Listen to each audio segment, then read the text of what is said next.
ሰላም ለእናንተ ይሁን ውድ ኦርቶዶክሳውያን፣ እንኳን ወደ አሚናዳብ ኦርቶዶክስ ሚዲያ በሰላም መጣችሁ። ከዕለቱ ትምህርት ጋር መልካም ቆይታ ይሆንልን።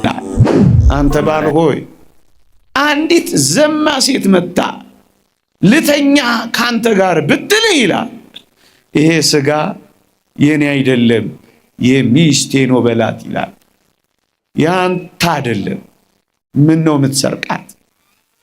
ያንተ አይደለም ምን ነው የምታጭበረብራት? ያንተ አይደለም መልስላት። ቤተ ክርስቲያን ሐሳቧ ክርስቶስ እንደሆነ ቤትህም ሐሳቧ ለሚስት ይሆናል። እግዚአብሔር ያሳይህ፣ ልዑል ያመልክትህ እንዴት እንዳትል ስለ ሚስቱ ያስባል ይላል። ስለ ኳስ አይልም፣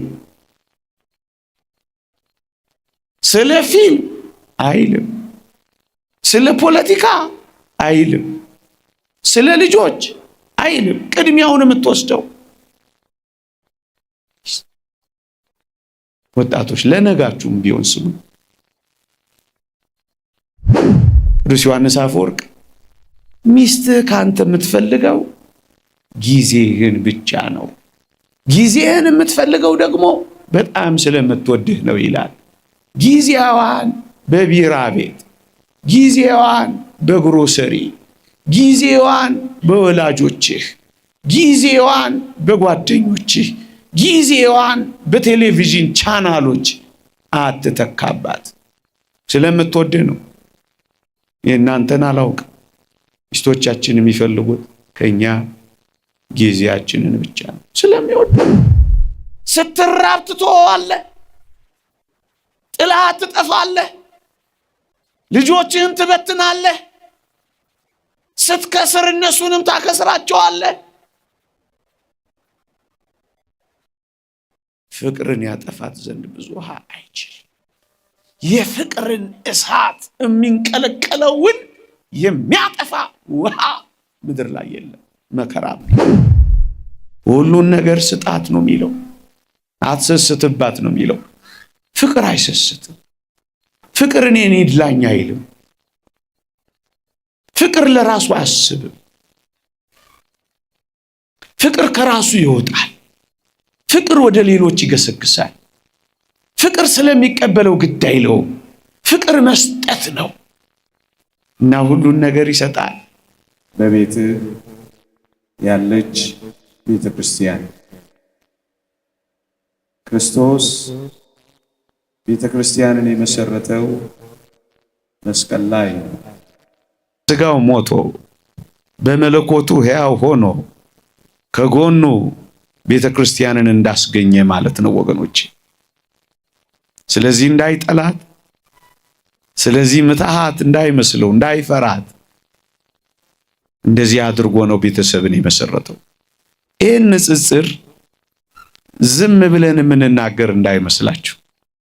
ንዑድ ክቡር የሚሆን ሐዋርያ ጳውሎስ በኤፌሶን መልእክት ምዕራፍ 5 ላይ ክርስቶስ ቤተ ክርስቲያንን እንደወደዳት ባልም ሚስቱን እንዲሁ ይውደዳት ብሎ በክርስቶስና በቤተ ክርስቲያን በባልና በሚስት ያለው ንጽጽር ሐዋርያው ቅዱስ ጳውሎስ አስተማረን።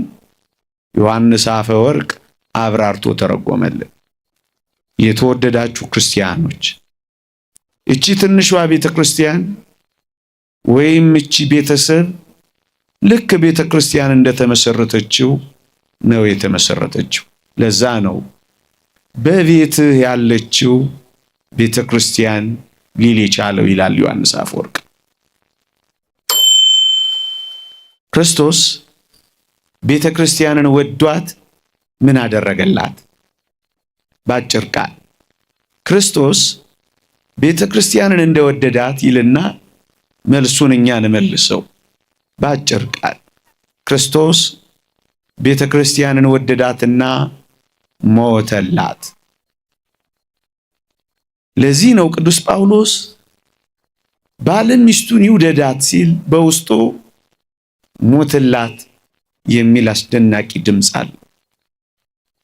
ክርስቲያኖች፣ ትንሿ ቤተ ክርስቲያን በቤታችን ያለችው መሰረቷ ፍቅር ነው። የቤተ ክርስቲያን መሰረት የክርስቶስ ፍቅር እንደሆነ የዚች የትንሿ ቤተ ክርስቲያን በየቤታችን ያለችው ደግሞም ነገ የምትመሰርቷት ወጣቶች መሰረቷ ፍቅር ነው። ለዚህ ነው ክርስቶስና ቤተ ክርስቲያን ባልና ሚስት አድርጎ ቅዱስ ጳውሎስ ያቀረበው። ክርስቶስ ማንን ነበር የወደደው? ይሄ ደግሞ በጣም አስፈላጊው ነጥብ ነው። እዩ፣ ክርስቶስ ቤተ ክርስቲያንን ወደደ። ምን አይነቷን ቤተ ክርስቲያን? ቅዱስ ጳውሎስ በኤፌሶን መልእክት ምዕራፍ 2 ላይ አስደናቂ ገለጻ ይገልጻል።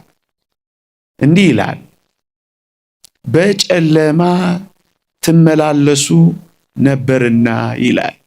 ወገኖቼ እኛን ክርስቶስ ሲወደን ጨለማ እያለን የወደደን። ጨለማ ምን ይወደዳል? ጨለማ ግርማው ያስፈራል እንጂ ምን ይፈቀራል? ክርስቶስ ግን እኛን የወደደን ቤተ ክርስቲያንን ያፈቀራት ደግሞም የሞተላት ጨለማ እያለች ነበር። የብርሃን ሥራ ጽድቅ ትታ በኃጢአት እየኖረች ነበር ክርስቶስ ያፈቀራት። በአጭር ቃል ቅዱስ ዮሐንስ አፈወርቅ ይህን ሲገልጽ ጨለማ የሚለውን ሲተረጎም መልከ ጥፉ እያለን ወደደን ይላል። አዎ ምን ደም ግባት ነበረን ክርስቶስ ሲወደን። ምን የሚማርክ ውበት ነበረን ክርስቶስ ያፈቅረን። መልከ ጥፉ ሆነን ወደደን። አንድ ሁለተኛ መልከ ጥፉ ብቻ ብንሆን እሰየው። በጣም የሚደንቃችሁ ግን ምግባራችን እንዳይደግፈን በመልከ ጥፉነታችን ላይ ምግባረ ክፉም ሆነን ተገኘን። ቅዱስ ዮሐንስ አፈወርቅ ይህን ሲያብራራ በምቀኝነት ትመላለሱ ነበርና የሚለውን የቅዱስ ጳውሎስን ቃል ያመጣል። አያችሁ፣ መልከ ጥፉ ብቻ አልነበረችም፣ ምግባረ ክፉም ነበረች። ስለዚህ ክርስቶስ የወደዳት ክርስቶስ የሞተላት ምግባረ ክፉዋን መልከ ጥፉዋን ነው። ሁለት ሶስተኛውና በጣም የሚደንቀው ፊቷን የሰጠችውን ደግሞም ከኋላው የተከተለችውን አለቅህም ብላ የያዘችውን አይደለም ክርስቶስ የሞተላት። እናስ ጀርባዋን የሰጠችውን ከሱ የኮበለለችውን በጣዖታትና በርኩሰት ማመንዘር በየተራሮቹ የተደፋችውን እሷን ነው ጀርባዋን የሰጠችውን የወደዳት። ነቢዩ ሆሴ ጋር ልውሰዳችሁ። ጎሜር የተባለች ሚስት እንዲያገባ ታዘዘ። አገባ። መጣች፣ ወለደች፣ ከበደች። ከዛስ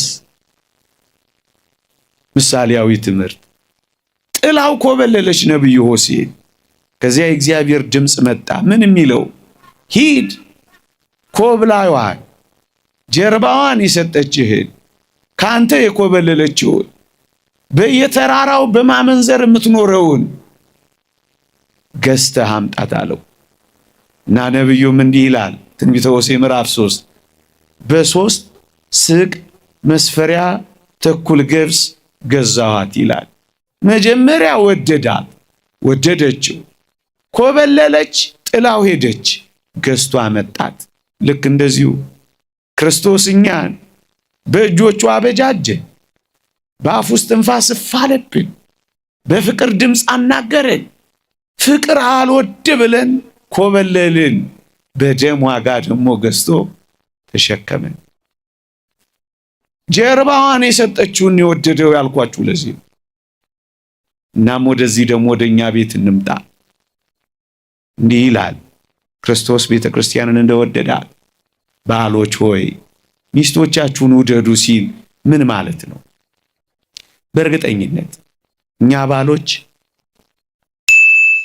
ጀርባዋን የሰጠችንን አይደለም ያገባ ነው ወይም የምናገባው ወይም የትዳር አጋር መርጠን የምንወስደው ወይም ቤተሰብ የምንመሰርተው ጀርባዋን የሰጠችንን አይደለም፣ ፊቷን የሰጠችንን እናትና አባቷን ትታ የመጣችው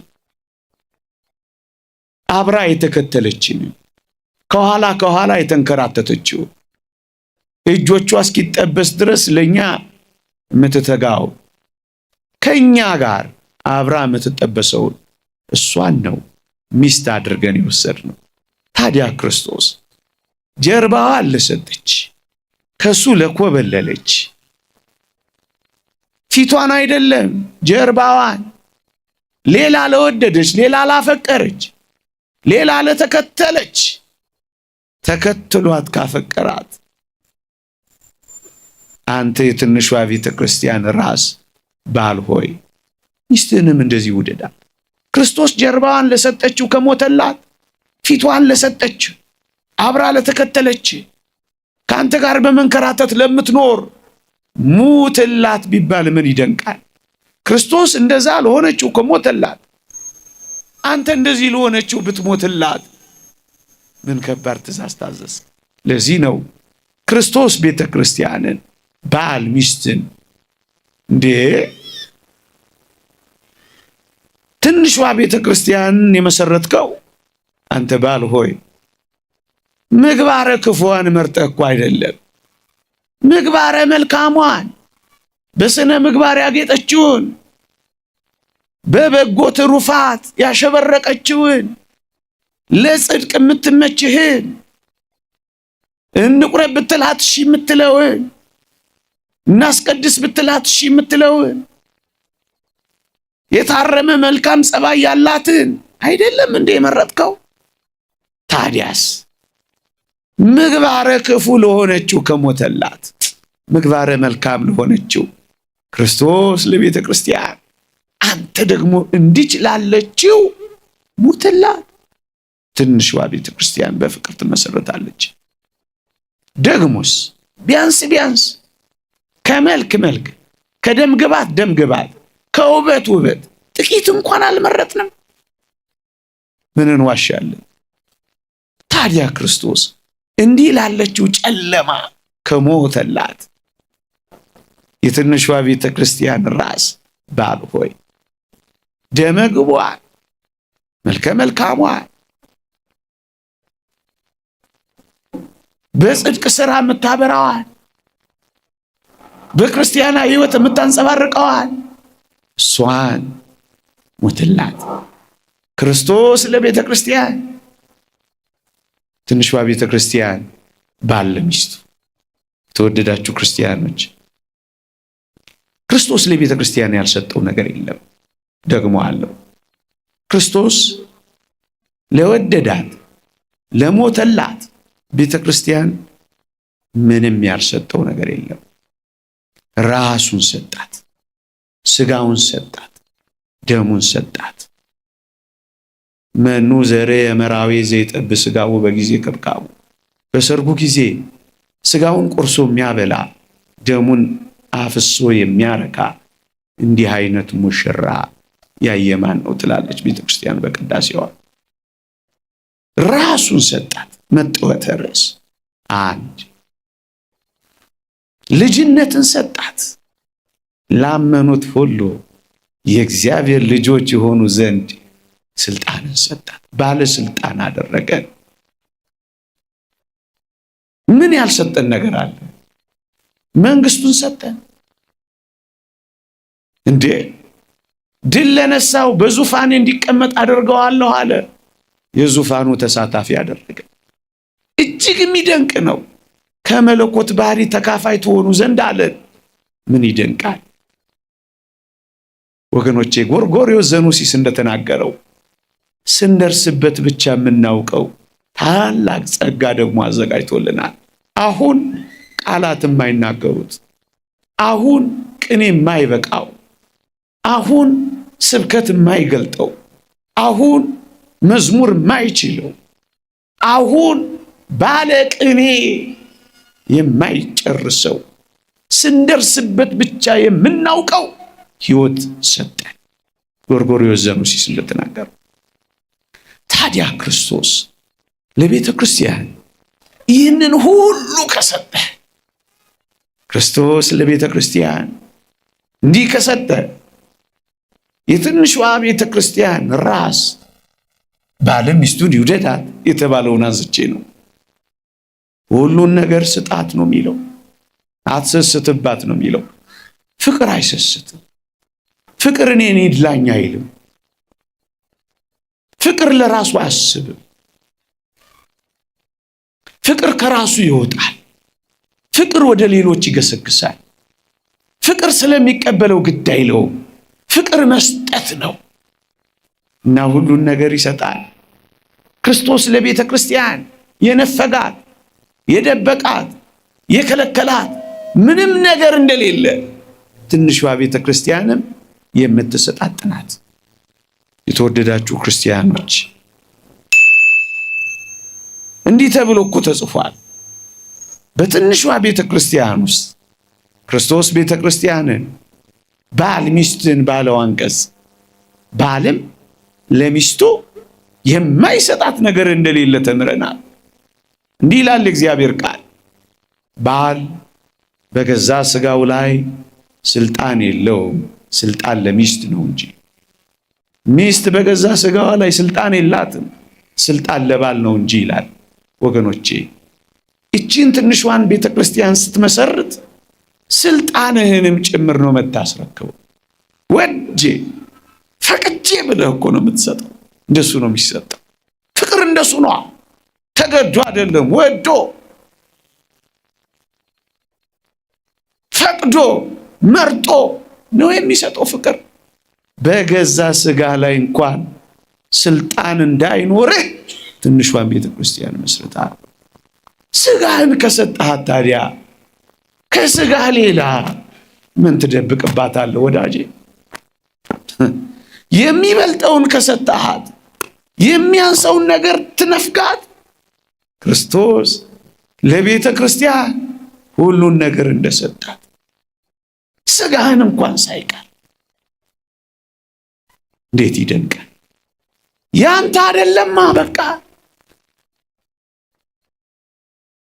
እቺን ትንሿን ቤተ ክርስቲያን ስትመሰርት ከሚስት ጋር ስትዋሃድ ያንተ መሆን ያበቃል።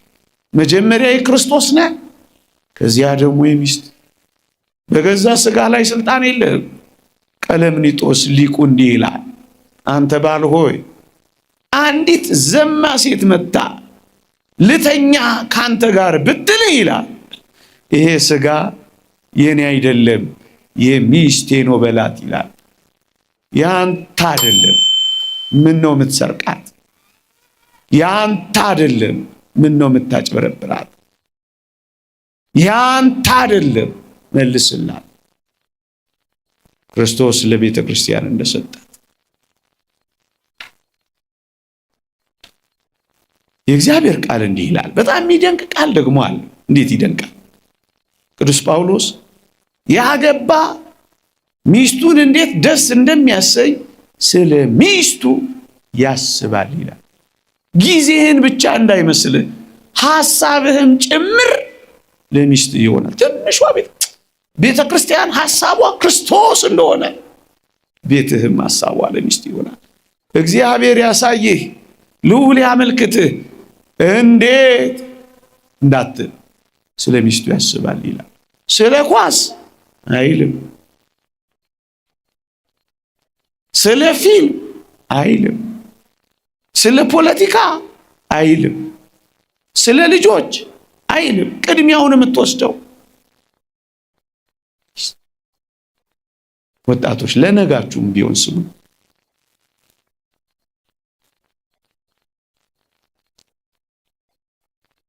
ያላገባ ግን እግዚአብሔርን እንዴት ደስ እንደሚያሰኝ ስለ እግዚአብሔር ያስባል ይላል ቅዱስ ዮሐንስ አፈወርቅ። ሚስትህ ካንተ የምትፈልገው ጊዜህን ብቻ ነው። ጊዜህን የምትፈልገው ደግሞ በጣም ስለምትወድህ ነው ይላል። ጊዜዋን በቢራ ቤት፣ ጊዜዋን በግሮሰሪ፣ ጊዜዋን በወላጆችህ፣ ጊዜዋን በጓደኞችህ፣ ጊዜዋን በቴሌቪዥን ቻናሎች አትተካባት። ስለምትወድህ ነው። የእናንተን አላውቅም። ሚስቶቻችን የሚፈልጉት ከኛ ጊዜያችንን ብቻ ነው፣ ስለሚወዱን።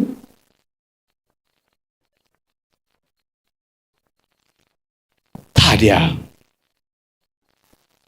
ገንዘብን መደበቅ ምን ይባላል? የኔ መባባል አለው የለው? ከራስ እንዴት ትደብቃለህ? ስጋ ከሆነች ከተዋሃደች ስጋው ሊደብቀው ይችላል? ስጋው ሊሰውረው ይችላል? አይችልም። የኔ መባባል የለም። አበቃ። እንኳን በትንሿ ቤተክርስቲያን በጉባኤ ቤተክርስቲያን እንኳን የኔ መባባል እኮ ይጠፋል።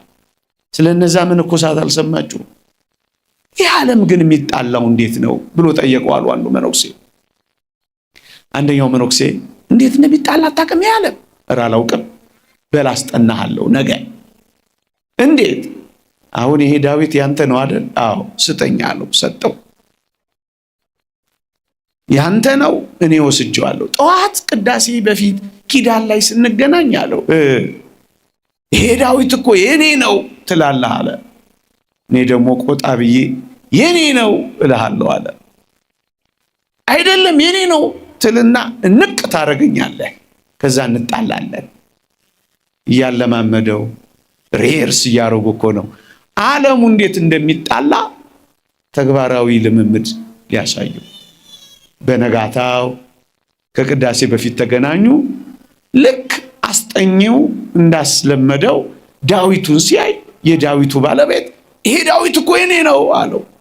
ያኛው ድራማውን በደንብ እየሰራ ነው። ዞር በል ከመቼ ወዲህ ነው ያንተ የሆነው? የኔ ነው አለው። ያኛው እውነትም ተበሳጨ። ድራማው ቀጠለ። እንቅ አደረገውና የኔ ነው ብሎ ወደ መጣላት ጫፍ ቀረቡ። ያኛው ተነው አዎ በሉ ሰደው አላ። ለመጣላት ተቀጣጥረው መጣላት እንኳን የማይችሉ የፍቅር ሰዎች እኮ ናቸው ክርስቶስ ያደረባቸው። አንዱ ዝቅ በማለት ውስጥ ምን ጸባል? ባልንጀራን በማስቀደም ውስጥ ምን ቁጣ አለ? ባልንጀራ ካንተ ይልቅ እንዲሻል በሱ ውስጥ ምን ቅናት አለ ጎበስ? ጠብና ጦር ከወዴት ይመነጫሉ? በዚህ ሕይወት ውስጥ ቤትህም እንደዚህ ነው። ቤተ ክርስቲያን እንደዚህ ከሆነች አንተ ቤትም እንደዚህ ነው የሚሆነው።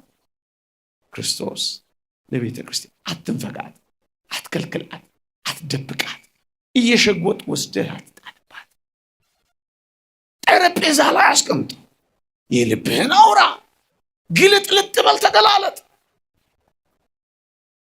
ሶስተኛ ክርስቶስ ሰውነቱን ሳይከፍል ሰውነቱን አዋህዶ እንደ ሞተ መሰንጠቅ፣ መከፈል፣ መለያየት እንደሌለባት ቤተ ክርስቲያንም እንደማትከፈል ትንሿ ቤተ ክርስቲያንም ያንተ ቤትም ምን አይከፍላት። ክርስቶስ ሰውነቱ ካልተከፈለ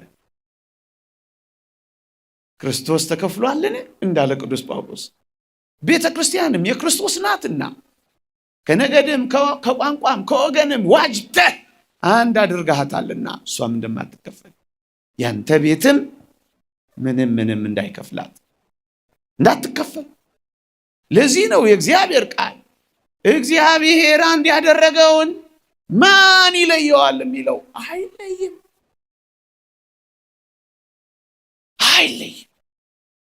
የተወደዳችሁ ክርስቲያኖች አንድ እግዚአብሔር አንድ አድርጎታል። ወገኖቼ እንኳን ሁለት ተጋቢዎች እንኳን ሙሽሮች እኛ ሁላችን አንድ አይደለን? ቤተ ክርስቲያን የምትባለው እቺ ህብረት እቺ ጉባኤ እኮ አንድ ነን። ቅዱስ ጳውሎስ እንዲህ ይላል። በጣም አስደናቂ ቃል ይናገራል። አንደኛ ቆሮንቶስ መልእክት ምዕራፍ 10 አንዱን እንጀራ ስለተካፈለን እኛ ብዙዎች ስንሆን አንድ ነን። አንድ ስጋውን የበላ ነው ደሙን የጠጣ ነው ክርስቶስ በእኛ ውስጥ ይኖራል። እንዴት ይደንቅ! እኔም በእርሱ እኖራለሁ እሱም በእኔ ይኖራል አላ። ከክርስቶስ የተነሳ አንድ መንጋ ከአንድ እረኛ ጋር እንኖራለን። መሰማሪያችን አንድ፣ በሩ አንድ፣ እኛም አንድ። ትንሿ ቤተ ክርስቲያንም እንደዚህ አንዲት ናት። ከምን የተነሳ ወዳጆቼ? አንድ የሚያደርገን አንድ አልጋ ላይ ስለተኛን አይደለም። አንድ አልጋ ላይ የተኙ ብዙ አልጋ ላይ የተበተኑ ልቦች እንዳሉ እንሰማለን፣ እናውቃለን። አንድ ጋቢ ስለለበስ፣ አንድ ድፎ ዳቦ ቀደን ፎቶ ስለተነሳን፣ አንድ መኪና ላይ ስለተጫነን፣ አንድ ናቸው ተብሎ ስለተጨበጨበልን ከምን የተነሳ? ከአንዱ መንፈስ የተነሳ። ታዲያ እግዚአብሔር አንድ ያደረገውን ማን ይለየዋል የሚለው እኮ ነው። ማን ይለየዋል? ምን ስልጣን አለህ አንተ ለመለየት? እግዚአብሔር እንዳደረገው ሰው አይለየው ሲል አንተንም ጭምር እኮ ነው፣ አንቺንም ጭምር ነው። ሰው አይለየው፣ ሰው አይለየው። እንዴት ይደንቃል! ስለዚህ እቺ ትንሿ ቤተ ክርስቲያን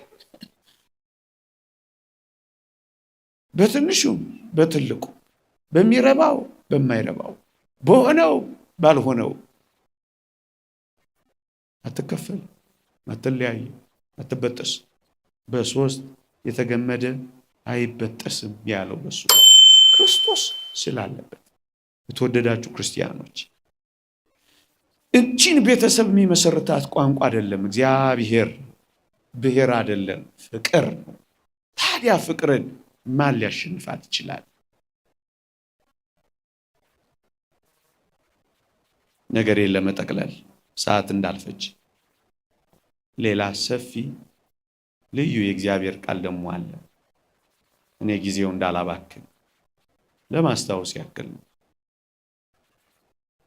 ክርስቶስ ቤተ ክርስቲያንን የወደዳት፣ ክርስቶስ ለቤተ ክርስቲያን የሞተላት በፍጹም በማይመች ሁኔታ ነበር። ምንድነው የማይመች ሁኔታ? መስቀል ምን ይመቻል? መስቀል ይመቻል። ሳዶር፣ አላዶር፣ ዳናት፣ አዴራ፣ ሮዳስ የተባሉ ችንካሮች ምን ይመቻል? ጅራፍ ምን ይመቻል? መራራ ሐሞት መጠጣት ምን ይመቻል? እርጥም መስቀል መሸከም ምን ይመቻል? የሾህ አክሊል መድፋት ምን ይመቻል? በማይመቹ ሁኔታዎች ጭምር አፈቀራት። ፍቅር አይለወጥም። ፍቅር ሁኔታዎችና ቦታዎች አይቀይሩት። ፍቅር ለዘወትር አይወድቅም ይላል ቅዱስ ጳውሎስ። እንደውም አስደናቂ ቃል አንሳላችሁ ሶሎሞን የተናገረው ብዙ ውሃ ፍቅርን ያጠፋት ዘንድ አይችልም። ረሃብ ነው፣ አይችልም። ምኑ ያድገነ ፍቅሮ ለክርስቶስ? ረሃብ ነው፣ አይችልም። ስደት ነው፣ አይችልም። ሰይፍ ነው፣ አይችልም። ታዲያ እንትን ቤተ ክርስቲያን ረሃብ ይፈታታል። ስትራብ ትተዋለህ፣ ጥላት ትጠፋለህ፣ ልጆችህን ትበትናለህ፣ ስትከስር እነሱንም ታከስራቸዋለህ። ፍቅርን ያጠፋት ዘንድ ብዙ ውሃ አይችልም። የፍቅርን እሳት የሚንቀለቀለውን የሚያጠፋ ውሃ ምድር ላይ የለም፣ መከራም ቢሆን። ክርስቶስ በማይመቹ ሁኔታዎች እንደወደደ በዚህ ዘመን ቤተሰቦች ሆይ፣ በተለይ የትንሿ ቤተ ክርስቲያን ራስ ባል ሆይ፣ ባይመችም ውደዳት። በማይመቹ ሁኔታዎች ውደዳት።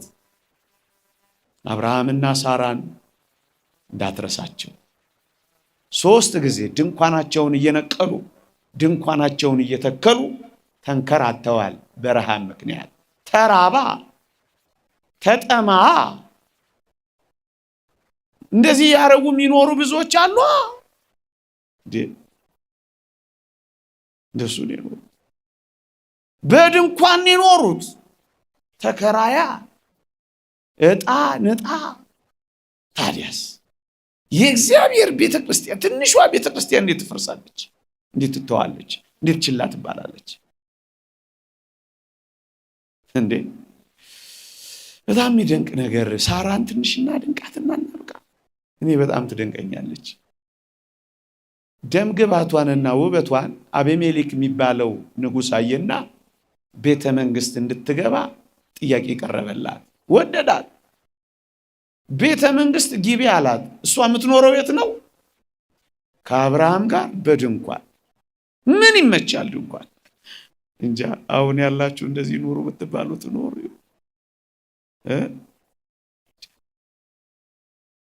ቤተ መንግስት እንድትገባ የንጉሱ አገልጋዮች መጡና ሰበኳት። በዚህ ዘመን ቋንቋ እርትታሏት ነው የምትሉት። ሙቂ፣ ድመቂ፣ አጊጪ፣ ተኳይ እያሉ ሰበኳት። በዚህ ዘመን እንደሚሰብኳቸው አንዳንዱ አቤት ፀጉርሽ ወርዶ ወርዶ ይጠቀለላል። እሱ ነገር ግን ድሮ ነው መሰለኝ። እኔ የድሮ ሰው ስለሆንኩ ነው። የዛሬውን የዚህ የቻቱንና የዋትሳፑን አላውቀውም፣ የፌስቡክን አላውቀውም። በድሮ እናንተ ተርጉሙልኝ እሺ። አይሰማችሁ? መጡና ሙቂ፣ ድመቂ፣ አጊጪ፣ ተኳይ፣ ቤተ መንግስት ግቢ እያሉ ሰበኳት። ምንቅር ብላ ሄደች እንዳይመስላችሁ። አቤት ዛሬ ጃኩዚ ሲያዩ የሞቀ ትዳራቸውን የሚተዋሉ። ጃኩዚው እንደ ትዳር እንደ ሞቀው ቤት የሚሞቅ እንዳይመስልሽ። ምናልባት ይቅርታ፣ ሁሉም አይደለም፣ ሊያቃጥል ከቻለ አላውቅም። ብዙዎች ተውበው ገብተው ቤተ መንግስት አይነት ኑሮ ፍለጋ ማዲያት አውጥተው እንደወጡ ግን አውቃለሁ። ስቀው ገብተው እያለቀሱ እንደወጡ አውቃለሁ። አጋቡኝ ብለው ወጥተው ሽማግሌ እግር ስተደፍተው አፋቱኝ እንዳሉ ግን ሰማለን። አንዳንዶች ምንድነው ይሄ ፍርድ ቤቱ ሁሉ ፍቺ በወር 3000 ምንትስ ጆሮን ጥው የሚያደርግ? ስላልተማረን ይሆን? ከዚህ ውስጥ ምን ያህል ኦርቶዶክሳዊ ይኖር ይሆን? ረሃብ ነው። ሳራዬ ኦፈር ቀረበላት፣ ግቢ ቤተ መንግስት ተባለች። ምን እንዳለች ልንገራችሁ። ገድለ ሳራን አንብቡት። በጣም አስደናቂ ቃል ትናገራለች። እንዲህ አለች። ሙቂ ባሏት ፈንታ ልብሷን ተረተረች፣ አጊጪ ባሏት ፈንታ አመድ ነሰነሰች፣ ተኳይ ባሏት ፈንታ አለቀሰች። ልቧ ያለው ጆጆ ሽማግሌ ታላቁ እግዚአብሔር ሰው አብርሃም ጋርና ድንኳኗ ውስጥ ብትራብም የመረጠችው ፍቅር ነው። አበቃ። ድንኳኗ እንደዚህ ነው የምትኖረው። ረሃብ አያስበረግጋትም። ከዚህ ዘመን የበለጠ ረሃብና ጭንቀት በሚመጡት ዘመናት በክፋት እየባሰ ሊሄድ ይችላል። ያለ አደራችሁ ትንሿን ቤተ ክርስቲያን ታፍርሷል። ይቆየን። የእግዚአብሔር ቸርነት፣ የእመቤታችን አማላጅነት፣ የቅዱሳን በረከት ረድኤት አይለየን። ተማረን ለመከረን ለልዑል እግዚአብሔር ክብር ምስጋና ይሁን። ለመምህራችን ቃሎት ያሰማልን፣ የአገልግሎት ዘመናቸውን ይባርክልን። አብራችሁን ስለቆያችሁ እናመሰግናለን። አገልግሎቱ ለብዙሃን ይዳርስ ዘንድ ቪዲዮን ላይክ በማድረግና ሀሳባችሁን በኮሜንት በማስቀመጥ እንዲሁም ደግሞ ሰብስክራይብ በማድረግ የበኩላችሁን አስተዋጽኦ ታደርጉ ዘንድ በልዑል እግዚአብሔር ስም እንጠይቃለን። እግዚአብሔር ያክብርልን።